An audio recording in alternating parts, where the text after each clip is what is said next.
Character creation and development.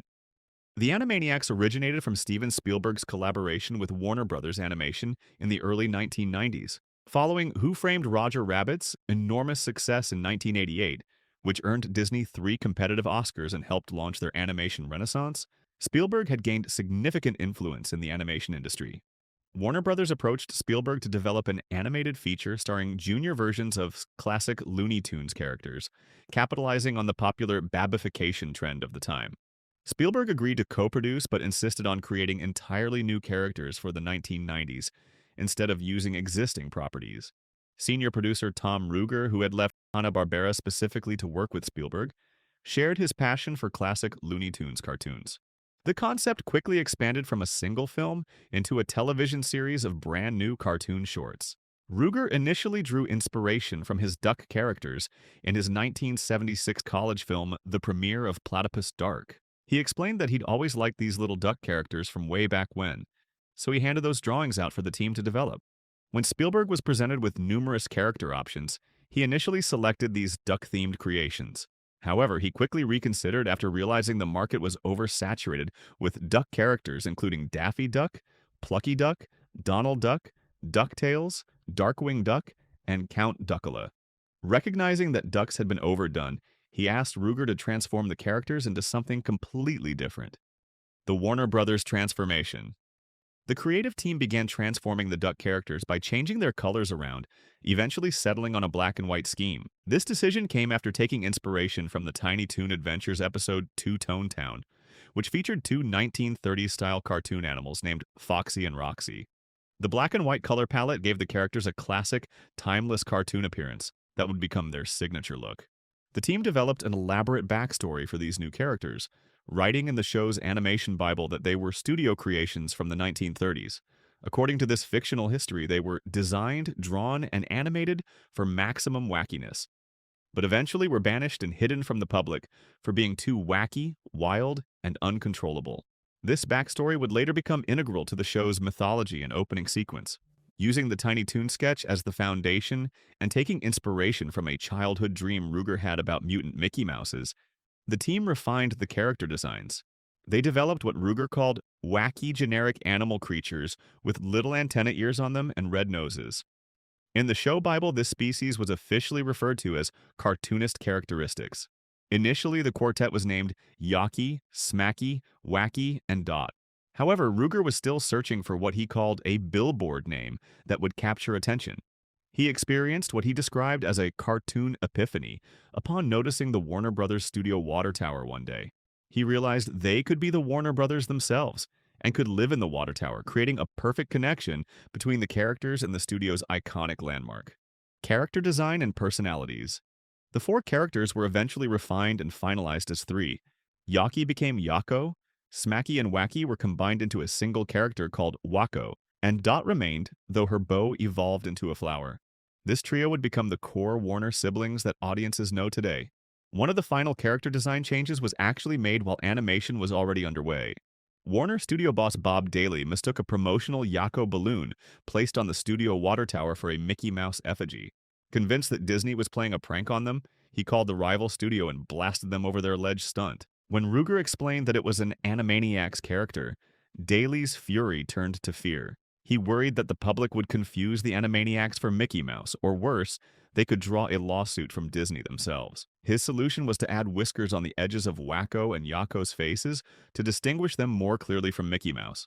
This created extra work for animators who had to go back over artwork in various stages of completion and add the whiskers detail. To develop their personalities, Ruegger drew much from his own children and their interactive personalities, routines, and little bits, especially anything that was particularly annoying. Additional elements were brought in from classic screwball comedians and characters, described by show writer Peter Hastings as crazy people that enter a serious situation and wreak havoc. The show Bible described them as a modern-day mixture of the Marx Brothers, Bugs Bunny, Daffy Duck, Lucille Ball, and Go-Go Dodo, with Hastings also citing Jerry Lewis as a major influence. Voice casting and development. To voice the characters, Tiny Toon Adventures alumni Rob Paulsen and Tress MacNeille were chosen for Yakko and Dot respectively. Both had proven their comedic timing and vocal versatility in the previous Spielberg production, making them natural choices for the Warner siblings. For the crucial role of Wakko, relative unknown Jess Harnell landed the part after proving his exceptional prowess for wacky voices and impressions during auditions.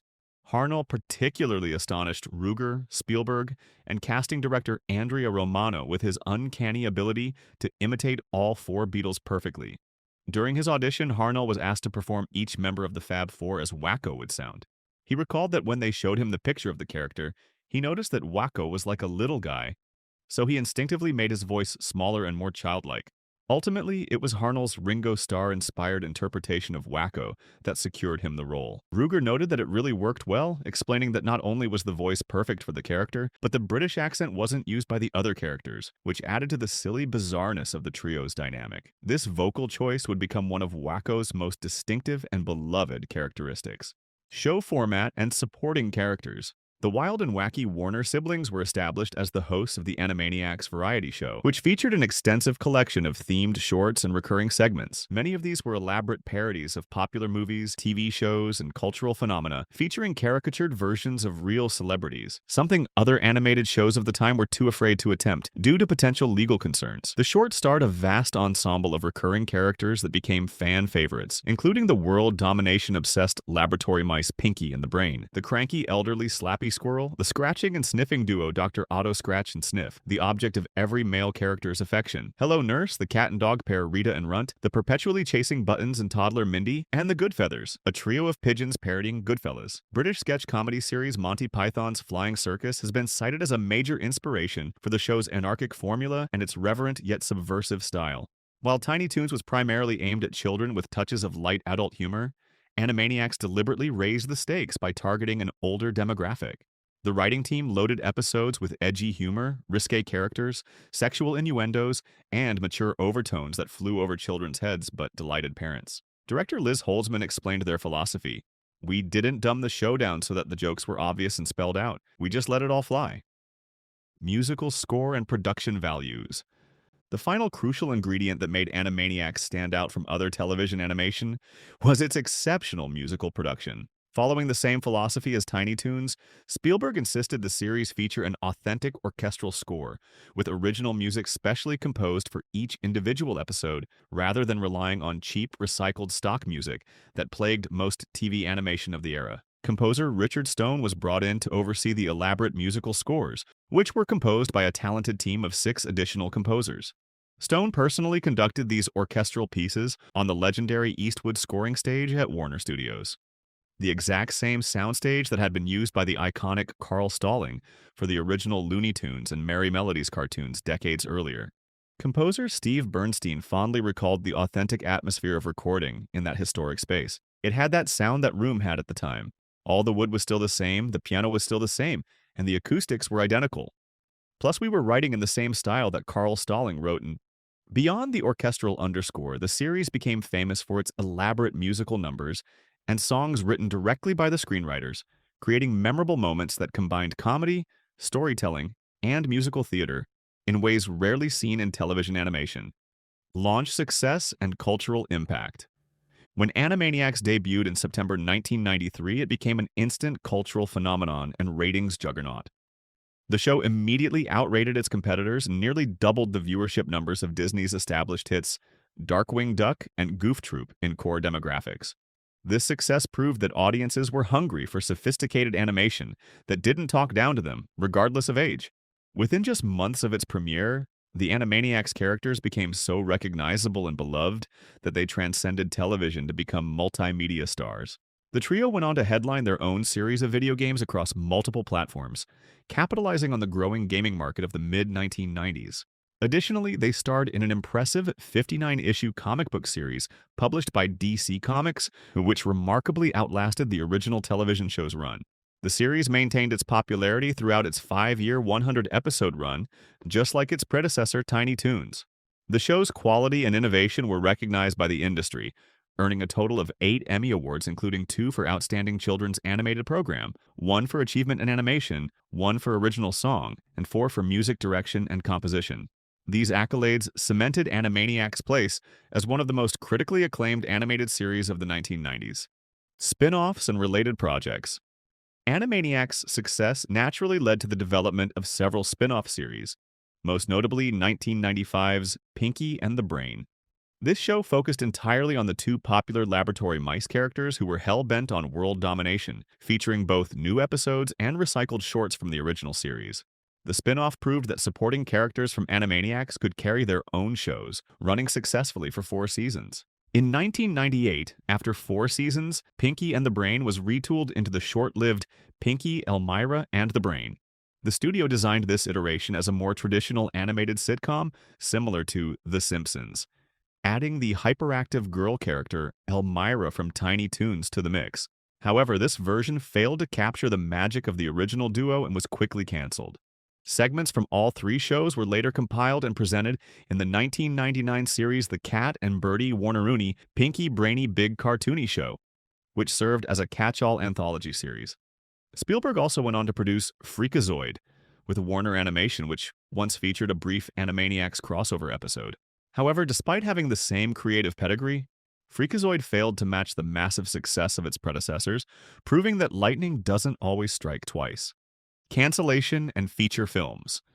Towards the late 1990s, Ruger and his creative team began developing concepts for potential theatrical movies featuring the Warner siblings. One ambitious concept featured the Warners working at the North Pole and driving Santa's elves completely crazy with their antics. Another saw the trio reimagined as medieval troubadours sent on a dangerous mission by the king to save the kingdom from peril. Additional movie concepts included an elaborate parody of Charles Dickens' Oliver Twist, an epic adventure set during World War II, and a period piece taking place during the Revolutionary War. One project titled Hooray for Hollywood, which featured the Warners pitching a movie idea to studio executives, was eventually developed and produced as a 2-part television special called Hooray for North Hollywood. Another concept titled The Road to Bohemia was ultimately produced as Wakko's Wish, which became the Animaniacs' only feature-length film.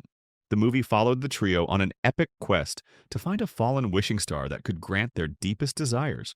Originally intended for theatrical release, the film ultimately went straight to VHS in 1999, serving as both the series finale and a swan song following the show's cancellation. The Warners did make one brief big-screen appearance in the 1994 short I'm Mad, which screened in cinemas ahead of Don Bluth's Thumbelina, before being repurposed as a regular episode. The 2020 revival series. After spending 20 years banished to their water tower, the Warner siblings finally burst back into the spotlight with their highly anticipated revival series. The new show launched with 26 episodes spread across 2 seasons between 2020 and 2021, exclusively on the Hulu streaming service. Steven Spielberg returned as executive producer and maintained his hands-on approach, heavily involving himself in the approval of pictures, outlines, storyboards, and scripts to ensure quality control. Spielberg insisted on maintaining the original voice cast, with Rob Paulsen, Jess Harnell, and Tress MacNeille all reprising their iconic roles as Yakko, Wakko, and Dot respectively. He also demanded that the series retain its orchestral score, refusing to compromise on the musical standards that had made the original so distinctive. Unlike most children's series, Spielberg insisted the revival be produced with a professional writer's room and showrunner, bringing in Family Guy writer Wellesley Wild to take the reins. Wild explained that the revival features the best DNA from the original series while plussing it by incorporating the latest developments in animation technology to bring the property into the 21st century. The team promised to maintain the show's anti-authoritarian voice and signature slapstick style, with Wild noting that smartasses are always funny and that counterculture voice always feels young and fresh. Visually, the show received a moderate overhaul with more modern, angular character designs and backgrounds designed to look like paintings, giving it a traditional cel-animated feel that honors the original while embracing contemporary techniques. That's the complete evolution of Animaniacs from concept to revival. I'll be breaking down more classic cartoon histories just like this one, so if you're into these deep dives, make sure you stick around. Don't forget to hit that subscribe button if you haven't already. I appreciate you watching, and I'll see you in the next one.